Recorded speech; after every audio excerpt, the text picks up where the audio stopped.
नमस्कार. डॉक्टर विजय साटोरीकर यूट्यूब चॅनलमध्ये मी वृषाली तुम्हा सगळ्यांचं अगदी मनापासून स्वागत करते. आजच्या आपल्या चर्चासत्राचा विषय आहे चंद्रग्रहाचे कुंडलीवर होणारे परिणाम आणि त्यावरचे उपाय. आणि या विषयावर मार्गदर्शन करण्यासाठी आपल्यासोबत आहेत प्रसिद्ध ज्योतिष तज्ज्ञ आणि वास्तुतज्ञ डॉक्टर विजय साटोरीकर. सरांचं स्वागत करूया. नमस्कार सर. नमस्कार. सरांचा परिचय आपल्या सर्वांनाच आहे. डॉक्टर विजय साटोरीकर हे अतिशय प्रसिद्ध ज्योतिषतज्ञ आणि वास्तुतज्ञ आहेत.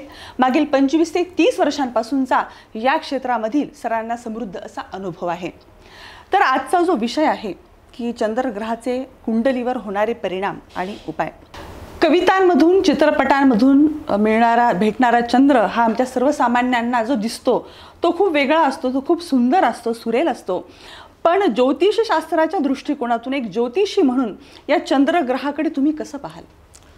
सुरुवात खूप छान केलीस तू की कवी मनाचा चंद्र किंवा कवीच्या मनातला चंद्र आणि चंद्र आहे साक्षीला म्हणून जे गाणं आपण ऐकतो तो साक्षीला असलेला चंद्र आणि कुंडलीतला चंद्र. खरं पाहायला गेलं तर चंद्र जो आहे तो मनाचा कारक आहे. मनावर अधिराज्य गाजवण्याचं काम तो चंद्रग्रह करत असतो. चंद्र हा आपण पाहतो की जेव्हा आपण चंद्राच्या बाबतीमध्ये पत्रिकेचा अभ्यास करत असतो किंवा चंद्र हा आपल्या पत्रिकेवर कसा परिणाम करतोय किंवा चंद्राचा प्रभाव आपल्या पत्रिकेवर काय प्रभाव टाकतोय किंवा चंद्र कसा प्रभाव टाकतोय आपल्या पत्रिकेवर हे पाहत असताना त्या व्यक्तीच्या मानसिकतेचा अभ्यास करायला फार सोपं जातं. बरं. की जेव्हा आपण एखाद्या पत्रिकेतून पत्रिका पाहत असतो आणि जेव्हा मला एखादा माझ्याकडे असा व्यक्ती येतो की बरेच जण असे असतात ज्यामध्ये महिला जास्त करून असतात की त्यांना कुटुंबामध्ये खूप मानसिक त्रास असतो किंवा त्यांच्या भावनेला कोणी समजून घेत नसतं.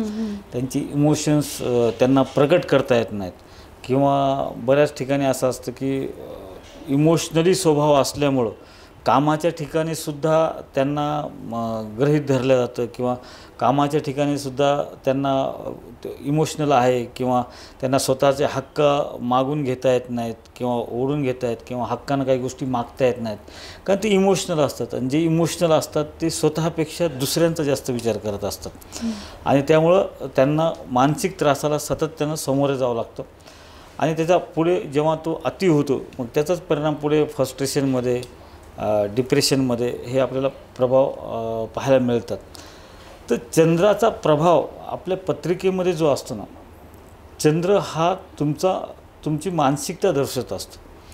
चंद्र कोणत्या ग्रहाच्या सानिध्यात बसलेला आहे, कोणत्या ग्रहाने तो युक्त आहे, कोणत्या स्थानामध्ये तो आहे, ही गोष्ट जी आहे ही चंद्र त्यानुसार तुम्हाला त्याचे फल देणार असतो. आणि चंद्राचा प्रभाव म्हणजे आपण प्रत्येक ग्रहाचा आपल्या पत्रिकेवर प्रभाव असतोच, त्यातल्या त्यात चंद्र जो आहे ना की तो मानसिकतेवर प्रभाव करत असल्यामुळं जगातली सर्वात मोठी ताकद कोणती असेल तर ते असं मला वाटतं की ती म्हणजे मनाची ताकद असते.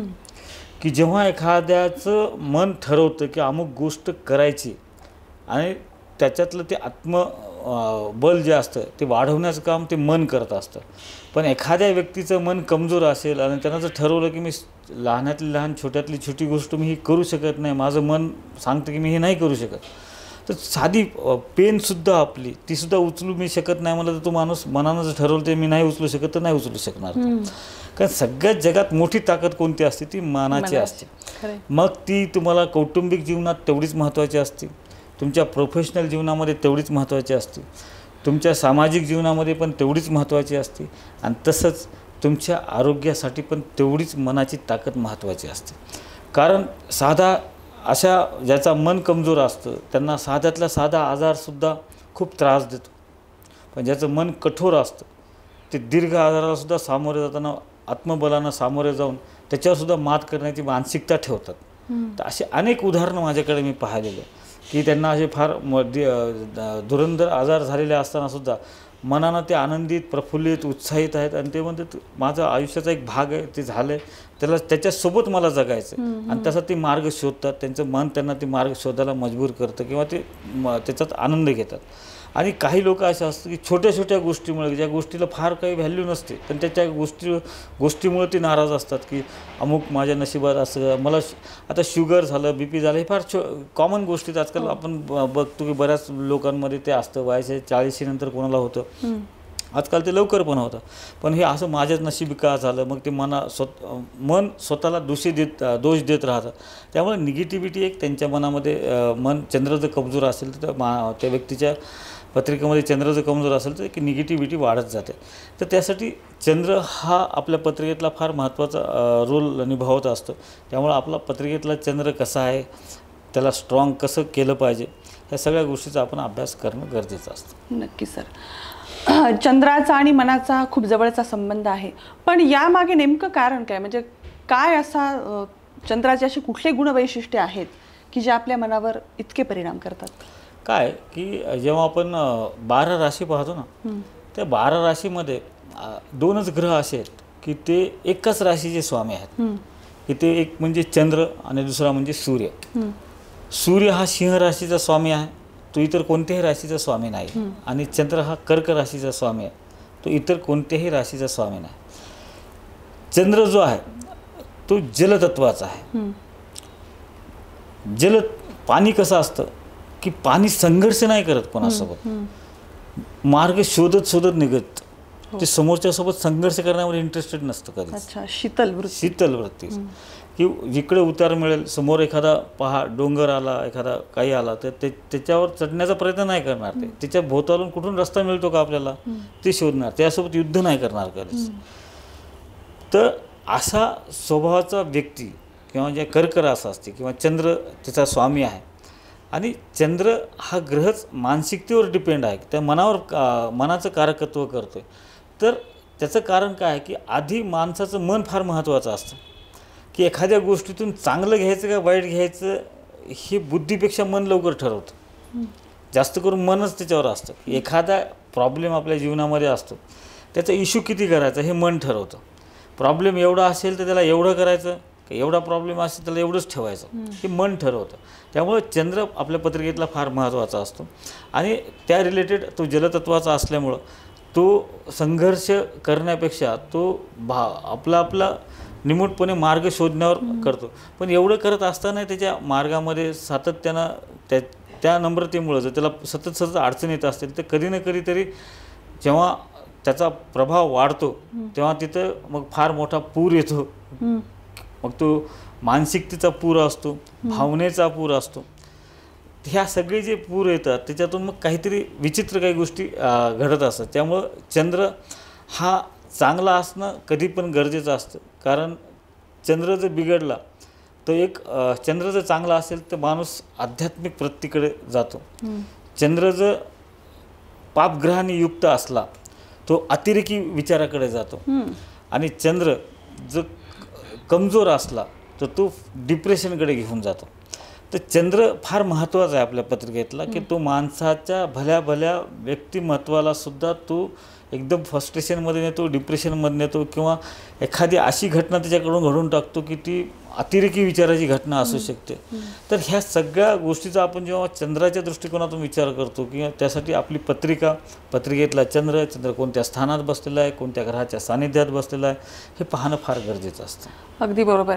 मग तुम्ही आत्ताच म्हणलात की त्यामुळेच मग पौर्णिमेला म्हणा किंवा अमावस्येला आपल्या मनाची घालमेल किंवा थोड्याशा मनाच्या अवस्था जास्त बदलतात का?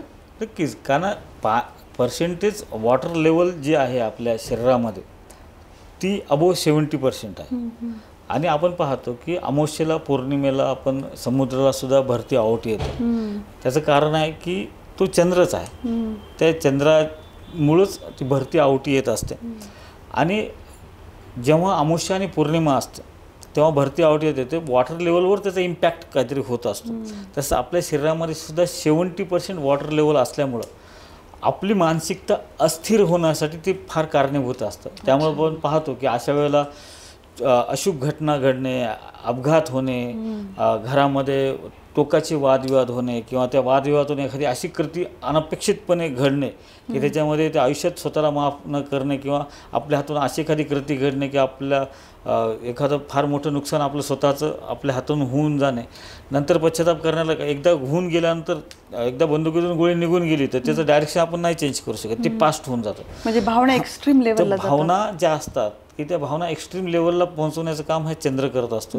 त्यासाठी चंद्रावर नियंत्रण मनावर जर नियंत्रण ठेवायचं असेल तर चंद्र तुमचं नियंत्रित असणं फार गरजेचं असतं आणि त्यासाठी चंद्राचा अभ्यास आपल्या पत्रिकेचा करणं फार महत्त्वाचं असतं. नक्कीच सर.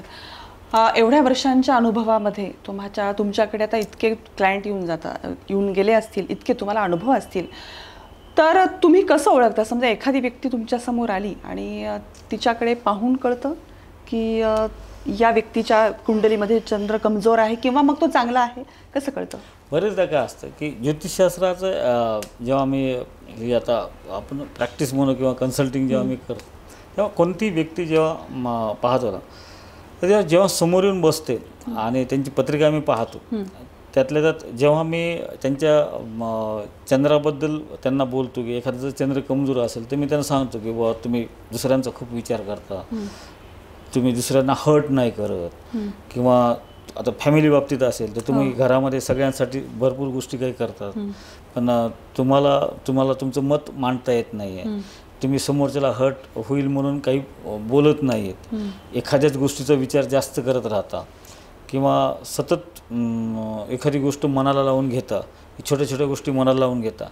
जेव्हा मी असं गोष्टी सांगतो आता बरेच असतात याच्यामध्ये चांगले लोक असतात की जे बाहेर त्यांच्या प्रोफेशनमध्ये खूप चांगले असतात पण इमोशनली ते कुठेतरी कमजोर असतात की त्यांना एकांतामध्ये त्याचा त्रास होत असतो. पाहिलं की तुमच्या म्हणजे लक्षात पत्रिका पाहिलं ही काय हे ज्योतिषशास्त्र जे आहे ना हे गणिती शास्त्र आहे. कोणता ग्रह कुठं बसलेला आहे आणि 12 स्थान आहेत, 12 स्थानाचं एक वेगवेगळं वैशिष्ट्य आहे, त्यानुसार त्या संबंधित समजा चंद्र तुमचा आता तो चंद्र जो आहे तो त्याचे कारकस्थान चतुर्थ भाव आहे. चतुर्थ भाव जे आहे तो कुटुंबाचं आणि आईचं स्थान आहे. ओके. हां. तर जेव्हा चंद्र तिथे असतो ना तो स्वतःच्या त्याचं कारकस्थान ते आहे आणि त्यातल्या त्यात कर्क राशीमध्ये असेल तर स्वराशीचा असतो, वृषभ राशीचा असेल तर तो उच्च राशीचा असतो. तर अशा वेळेला हे लोक मनानं फार आनंदी उत्साही आणि त्याला काय म्हणतो आपण उत्तेजनानं भरलेले असतात की सगळ्यांना आनंदी ठेवण्याचा प्रयत्न करत असतात, प्रसन्नमुखी व्यक्तिमत्व असतात. पण तो जर चंद्र अशुभ ग्रहांनी युक्त असेल सहसा आपण पाहतो की तो वृश्चिक राशीचा असेल तर नीचीचा असतो. तर आता वृश्चिक राशीमध्ये नीचीचा का असतो? कारण तिथं एकदम वृश्चिक राशी आहे ती पण जलतत्वाची आहे पण त्याचा स्वामी मंगळ आहे. मंगळ हा ॲग्रेसिव्ह, धाडस, धडाडी, त्याला काय म्हणतो आपण की पराक्रमी असा मंगळ असतो आणि त्याच्यासोबत हे नम्रपणे वागणारा शांत शीतल असं हे चंद्र आहे. जेव्हा दोघं एकमेकासोबत येतात तेव्हा ती कॉम्बिनेशन नाही जुळल्या जात, त्याच्यामुळे तो वृश्चिक राशीमध्ये नीचीचा असतो. आणि महत्त्वाची गोष्ट काय की जेव्हा नीचीचा येतो त्यावेळेला हे लोक समोरच्याचा जास्त विचार करतात, आपण हे बोलावं का नाही, सांगावं का नाही. मग अशा वेळेस काय होतं की त्यांना ग्रँटेड पकडलं जातं प्रत्येक ठिकाणी आणि अशा वेळेस ते ग्रँटेड पकडल्या गेल्यामुळं की बरेचदा त्यांच्या मनातले भाव त्यांना व्यक्त करता येत नाहीत आणि ते न व्यक्त केल्यामुळे समोरची माणसं त्यांना कन्सिडर करतात आणि तेच सतत झाल्यामुळे मग मानसिक त्रास वाढतात. आणि अशा बरेच उदाहरणं आहेत माझ्याकडे, असे बरेच क्लायंट आहेत. जेव्हा मी त्यांना सांगतो की तुम्ही असं वागता त्याच्यामुळे तुम्हाला हा त्रास होतो, यासाठी तुम्ही बोलायला पाहिजे. मग त्यासाठी चंद्राची उपासना असेल, चंद्राचे मंत्र असेल, चंद्राचे यंत्र असेल, अशा अनेक गोष्टीचे आपण उपाय त्यांना सुचवत असतो. कुंडलीत चंद्र कमजोर असल्यास तुम्ही नेमकी कुठली उपासना द्याल? चंद्र साठी उपासना मन कठोर होण्यासाठी, मन प्रसन्न राहण्यासाठी, निरुत्साहपणा कमी होण्यासाठी, हे सगळ्या गोष्टी चंद्र कमजोर असण्याचे लक्षण असतात की निरुत्साहीपणा येणं, डलपणा वाटणे. त्यासाठी चंद्र जेव्हा तुमचा कमजोर असतो किंवा तुम्हाला तुमचं मत मांडताना कुठेतरी भीती वाटते किंवा समोरच्याचा विचार तुम्ही जास्त करता, तर अशा वेळेला मला वाटतं की सोपा उपाय आहे की तुम्ही स्नान करताना त्यामध्ये थोडं दूध मिश्रित पाण्यानं तुम्ही जर स्नान केलं तर तुम्हाला चंद्राचा त्रास आहे तो कमी होतो. दुसरं तुम्ही महादेवाच्या पिंडीला दूध वाहिलं दर सोमवारी तरी तुम्हाला चंद्राचा त्रास कमी होतो. तुम्ही चंद्राचं यंत्र असतं, त्याचे मंत्र असतात, ते तुम्ही रोज घरात चंद्र यंत्र स्थापन करून त्याचा रोज मंत्र म्हणा, किंवा चंद्राचं रत्न आहे मोती, ते तुम्ही धारण करा. बरं. किंवा काही असे स्तोत्र आहेत की त्याच्यासाठी मन कठोर होण्यासाठी, काही गोष्टी इग्नोर करण्यासाठी. कारण ज्यांचा चंद्र कमजोर असतो का, हे लोक इग्नोर करत नाहीत. प्रत्येक गोष्ट आपल्या मनामध्ये साठवून ठेवत असतात, मनाला लावून घेत असतात. तर हे सतत मनाला लावून घेण्यामुळं, इग्नोर न केल्यामुळं डिप्रेशन येऊ शकतं. तर अशा वेळेला चंद्र स्ट्रॉंग होण्यासाठी काही आपल्याकडे स्तोत्र आहेत, जसं चंडी कवच आहे. अच्छा. हां, हे वाचलं ना की त्याच्यानं तुमचं मनोबल वाढू शकतं, तुमच्यातली निगेटिव्हिटी कमी होऊ शकते. दत्त कवच आहे, तुम्ही ते पण वाचतात. त्या पुरुषांनी सहसा दत्त कवच वाचलं पाहिजे, स्त्रियांनी चंडी कवच वाचलं पाहिजे, की जेणेकरून तुमच्यातली निगेटिव्हिटी कमी होते, तुमच्यातली पॉझिटिव्हिटी वाढते, तुमचं मन कठोर होतं, की तुम्ही काही गोष्टी इग्नोर करायला शिकता, आणि जे काही कन्फ्युजन्स आहेत तुमच्या माइंडमध्ये, मनामध्ये, तर ते कमी होऊ शकतं. नक्की सर. एक शेवटचा प्रश्न आहे की चंद्र ज्यांच्या कुंडलीमध्ये, ज्यांचा राशी स्वामी आहे, जसं तुम्ही आत्ता सांगितलं कर्क राशीचा स्वामी चंद्र आहे, तर त्यांनी नेमकं कोणत्या क्षेत्रामध्ये जावं म्हणजे त्यांना यश मिळेल? जसं मी सांगितलं की सुरुवातीलाच की तो जलतत्वाचा आहे, पाण्यावर इम्पॅक्ट करतो. तर तुमचा चंद्र चांगला असेल आणि अशा व्यक्तीनं द्रवपदार्थाशी संबंधित ह्या व्यवसायामध्ये केलं. पुन्हा घेतो.